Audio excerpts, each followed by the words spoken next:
Hello, my friends. So in today's video, we're going to talk about my favorite lens of all time. Actually, it's a pretty versatile lens. It's a lens I shot with from really the beginning up until right now. It's been my workhorse. Granted, over the last I would say 7-8 months, I've gravitated and gotten a couple of the lenses just to increase the breadth of overall versatility that it can provide as far as focal lengths.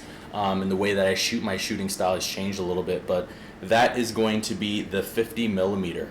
In the beginning, I started with the Sony FE50 1.8 lens, and then about 8 or 9 months ago, I moved over to the Sigma Art DG HSM 1.4 50 millimeter art lens, and this bad boy right here is the workhorse. Absolutely an incredible lens as far as doing street lifestyle photography, doing portraits, doing fashion work, doing landscapes. If you really need to do landscapes, you can do landscapes with this. You can do night, you can do long exposure, you can do all that stuff with this lens. It's absolutely for me, it has been absolutely incredible as far as a workhorse and what it's provided as far as it not being too telephoto, not zooming in too much, but at the same time not being wide either, and still being flattering when it comes to lens compression.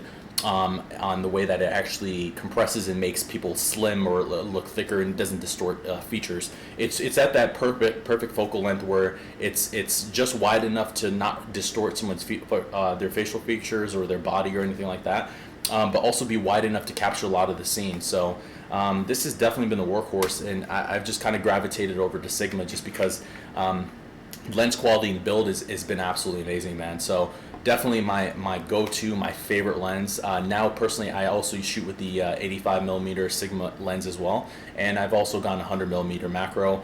We'll be picking up at 135 here at some point, 70 to 200, 24 to 70. But as far as number one recommended lens to really start out with that would actually make sense to get like a high quality one, that's at least maybe let's say $250 or higher, upwards to about $500, $600, $700, $800 would be the 50 millimeter, whether it be a 1.8, 1.4, 1.2, depending on your camera manufacturer and what they kind of provide, and then also your budget. But absolutely incredible lens. The combination has been great, man. I've used it in all the specific situation I mentioned before. I've used it in all those, landscapes. I've done portraits, and I've done street work. I've done nighttime. It's been fantastic. So definitely recommend having you guys check that one out. See if it makes sense for your personal shooting style and your needs. But definitely recommend it. Absolutely recommend it.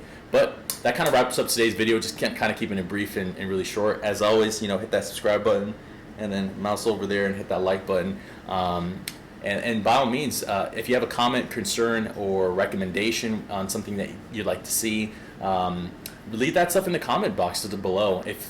Let me know what your favorite lens is. What's kind of been your workhorse when it comes to your shooting style and the mediums and the subject matter that you shoot.